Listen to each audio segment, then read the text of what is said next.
Discipline کے احکامات ہیں وہ بہت سخت ہیں. واللہ یرید ان یتوب علیکم، اور اللہ تو چاہتا ہے کہ تم پر رحمت فرمائے، رحمت کے ساتھ متوجہ ہو تمہاری طرف. وَيُرِيدُ الَّذِينَ يَتَّبِعُونَ الشَّهَوَاتِ، اور جو لوگ خواہشات نفسانی کی پیروی کرنے والے ہیں ان کی تو خواہش یہ ہے ان تمیلوا میلا عظیما، کہ تم بھی حق سے بالکل منہ موڑ لو اور ان کے راستے کے اوپر آ جاؤ، یعنی جو بے حیائی کا پرچار کرنے والے لوگ ہیں. آج کے ماڈرن دور میں جو بالکل سیکولر ہو چکے ہیں، مسلمانوں میں ہو چاہے کرسچنز کے اندر، وہ شریعت کو اپنے لیے لعنت سمجھتے ہیں. وہ کہتے ہیں پابندی انسان یعنی گلٹ کا شکار ہو جاتا ہے. اب جتنے اس قسم کے جو اسلام چھوڑ گئے ہوئے ہیں یا ایتھیسٹ ہو گئے ہوئے ہیں، عیسائیت کو چھوڑ کے ہو گئے ہوئے ہیں، آپ اگر ان کی ویڈیوز دیکھیں تو وہ بار بار یہی رونا روتے ہیں کہ ہم ہر وقت اسی چکر میں پڑے رہتے ہیں کہ کون سی چیز جائز ہے کون سی ناجائز ہے. اس کی وجہ سے ہم سائیکو پرابلم ہو گیا ہے ہمارے ساتھ. حالانکہ یہ سائیکو پرابلم نہیں ہے، بلکہ ان پابندیوں کے اندر اللہ کی رحمت چھپی ہے ہمارے لیے، اور ہم لاجیکلی اس کے اوپر ڈیبیٹ کر سکتے ہیں. مجھے بتائیں اگر اسلام کا سیکس ڈسپلن نہ ہو تو کیا میاں بیوی کامیاب ازدواجی زندگی گزار سکتے؟ تو انسان کو اللہ نے جانوروں کی طرح تو پیدا نہیں کیا، یہ تو ایک خاندانی نظام کو لے کے چلتا ہے. خاندانی نظام کے لیے یہ ضروری ہے کہ سیکس ڈسپلن ہو. اگر سیکس ڈسپلن نہیں ہوگا خاندانی نظام ٹوٹ پھوٹ کا شکار ہو جائے گا. خاندانی نظام دو چیزوں کے اوپر ہی ڈیپینڈنٹ ہے. جو میاں بیوی کا تعلق ہے وہ کس پہ ہے؟ نمبر 1 سیکس اور نمبر 2 اولاد. انہی دو چیزوں کی وجہ سے میاں بیوی کا تعلق قائم رہتا ہے. ان میں سے ایک بھی معاملہ ڈسٹرب ہو جائے تو علیحدگی ہو جائے گی. تو ظاہر ہے انسانوں نے کوئی جانوروں والی زندگی تو نہیں گزارنی، ایک خاندانی نظام کو لے کے چلنا ہے. جب خاندانی نظام کو لے کے چلنا ہے انہوں نے، تو پھر سیکس ڈسپلن بھی سخت ہوگا اور اس میں کسی قسم کی ٹالرنس نہیں ہوگی. پھر یہ حجاب پردہ یہ ساری کی ساری چیزیں ہوں گی تو پھر شریعت کی پابندیاں بھی آئیں گی. اگر ایک مرد ایک سے زیادہ عورتوں کی طرف متوجہ ہوگا تو وہ اپنی بیوی کے ساتھ کیسے مخلص ہوگا؟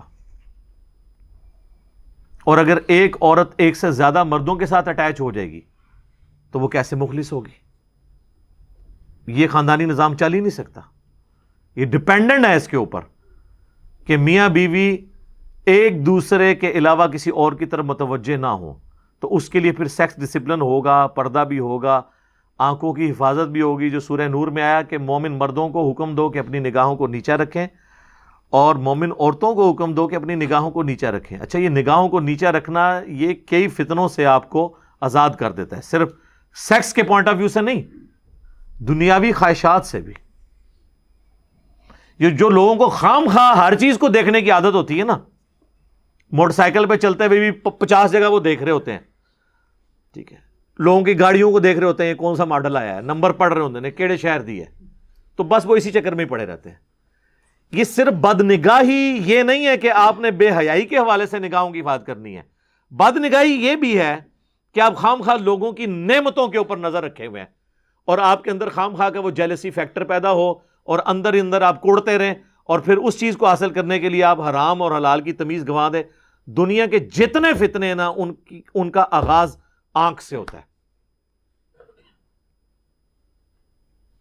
جتنے فتنے خواہشات جتنی بھی جڑی ہوئی ہیں وہ آنکھ کے ساتھ ہے.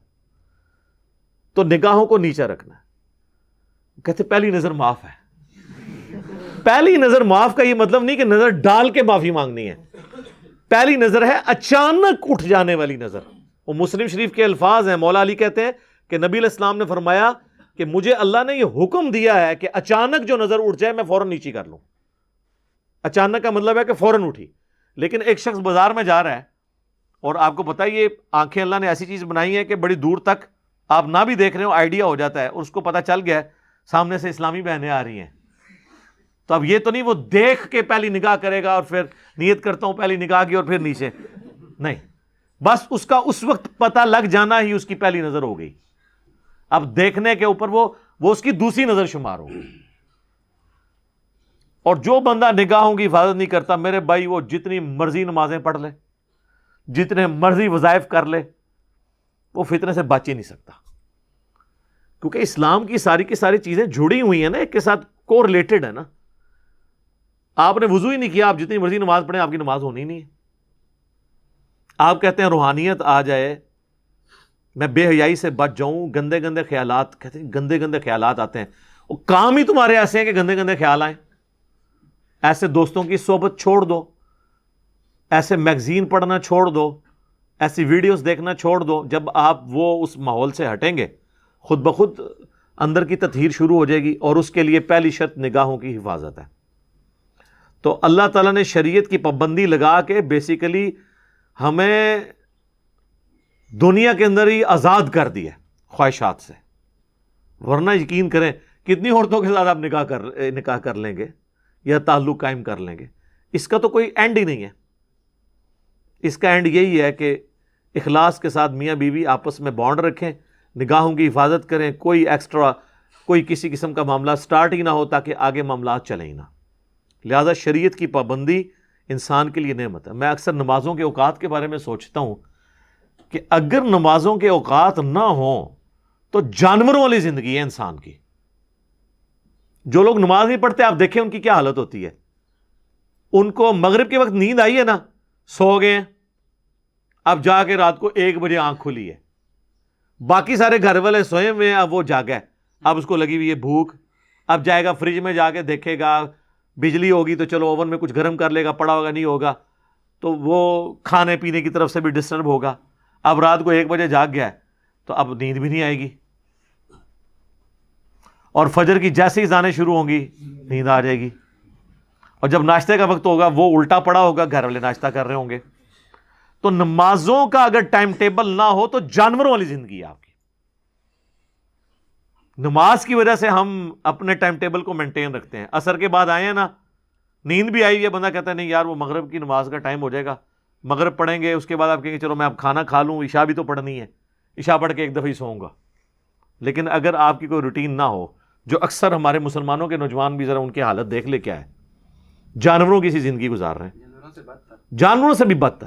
تو شریعت جو ہے یہ لعنت نہیں ہے بلکہ نعمت ہے، اور یہ اللہ نے یہ پابندیاں لگا کے ہم پر احسان کر دیا. یہ پابندیاں نہیں ہیں بلکہ ہمیں سلیقہ سکھایا ہے. اس کے علاوہ کوئی اور پیٹرن ہو ہی نہیں سکتا کہ آپ سکون کی زندگی گزاریں. کوئی بندہ روزانہ 1 فلم بھی دیکھ لے، 2 فلمیں بھی دیکھ لے، کتنی دیکھے گا؟ At the end of the day bore ہو جائے گا، اینڈ ہی کوئی نہیں ہے. انسان کی زندگی ایک خاندانی زندگی ہے جس میں ماں باپ بیوی بچوں کے حقوق ہیں، وہ اپنے معاملات کو لے کے چلنا ہے، اللہ کے حقوق پورے کرنے ہیں، ایک ڈسپلن لائف گزارنی ہے آپ نے. اور اسی لائف میں کہنے کو تو وہ پابندی ہے، لیکن وہ پابندی ایسی پابندی ہے اس کی وجہ سے آپ سکون کے ساتھ زندگی گزار رہے ہیں.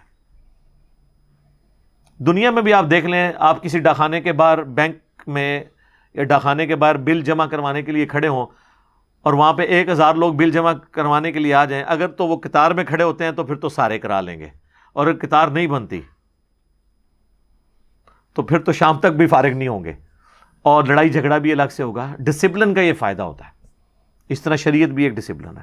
تو اللہ تعالیٰ فرماتا ہے کہ جو خواہشات کی پیروی کرنے والے لوگ ہیں وہ تو چاہتے ہیں کہ تم لوگ بالکل راہ حق سے منہ موڑ لو، اور اللہ تعالیٰ تمہیں اس رحمت کے ساتھ تمہاری طرف متوجہ ہوتا ہے. رحمت سے مراد شریعت کی پابندیاں.